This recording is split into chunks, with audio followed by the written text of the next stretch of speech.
Few things say spring like a crisp white dress. And few things say old like that same dress a few washes later. Dingy whites are one of the most common wardrobe scourges.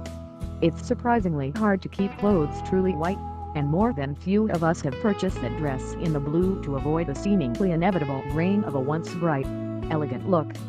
If you've simply been adding bleach to your loads of white clothing, towels and sheets, and wondering why they're not, in fact, white, you probably want to read this. Many people are washing their white clothes in less than ideal conditions, and often it takes just a couple of small changes to get back to crisp, or at least prevent a future white dress from going bad. Here, some guidelines for washing your whites, including those with colored prints, that should help you get it right. Let's begin with the pure whites so we can get an idea of the whitewashing basics.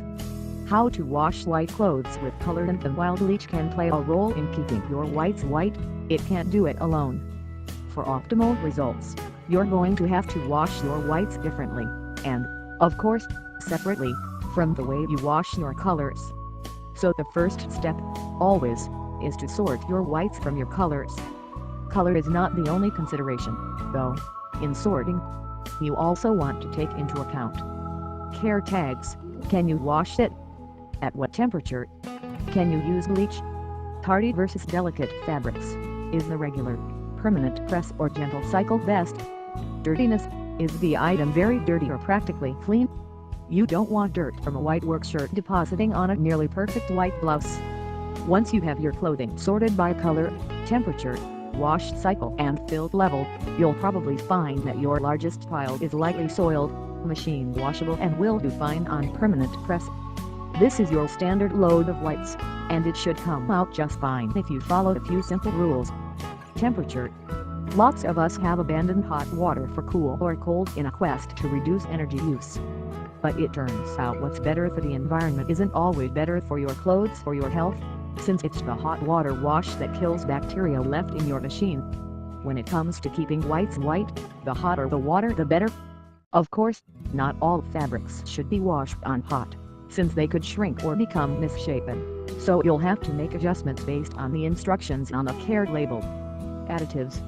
Aside from temperature, the other big consideration here is what you should, or should not, add to the water. Bleach is probably the most common additive to the white load, and that's not necessarily wrong.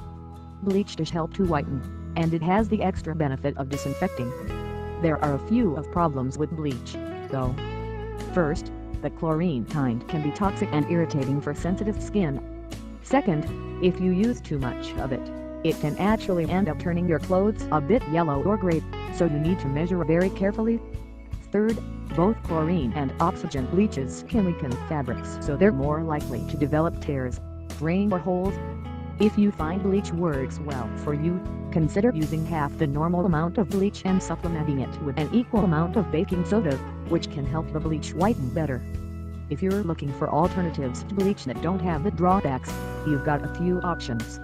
Lemon juice, hydrogen peroxide and baking soda all have gentle whitening qualities, and there's a surprising one, too. At art stores and drugstores, you can often find white dye that, when added to the laundry, can help restore your whites to their original glory. Now, this is all great for that white dress, but what about the white t-shirt with the green stripes on it? For white items with some color, a few changes are in order.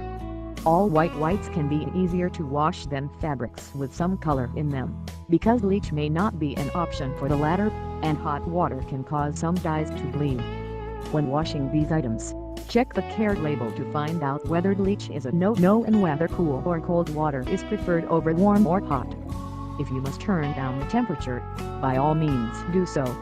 Otherwise you could end up with a suddenly green shirt with green stripes that would only fit a toddler. For your bleach-safe, hot water-safe load, you'll follow the instructions for your pure white load with the possible addition of a laundry dye catcher.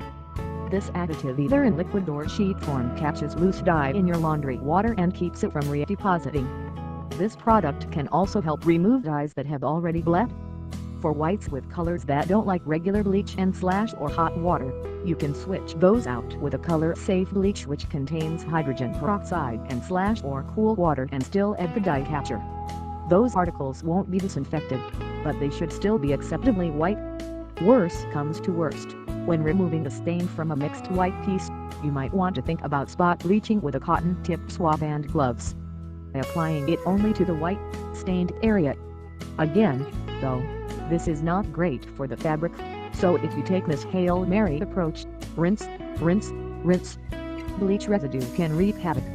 Finally, a few additional whitewashing and general laundry tips. The next time you do a load of whites, consider pre-treating. For stains, pre-treating is the way to go. Before putting the stained item in the wash, apply a little liquid detergent, a paste made from powdered detergent and water, or a pre-treating stick or spray directly to the stain.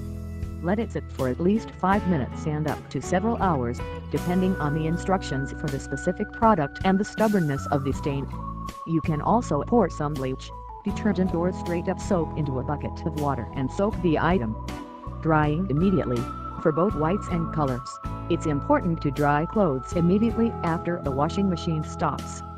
Wet clothing that sits in the machine can end up developing mold or mildew, which is not only unsightly and smelly, but also bad for your health.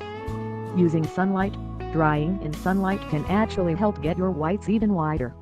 Natural fabrics especially benefit from the whitening and disinfecting properties of the sun's rays.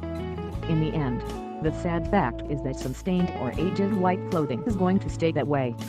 Even the greatest efforts under ideal conditions might sometimes fail to return your white dress to its former glory. In this case, your best bet is to think ahead. If you really love that dress and will simply cry if it won't get clean, buy two. For more information on washing whites and other laundry concerns, check out the links below.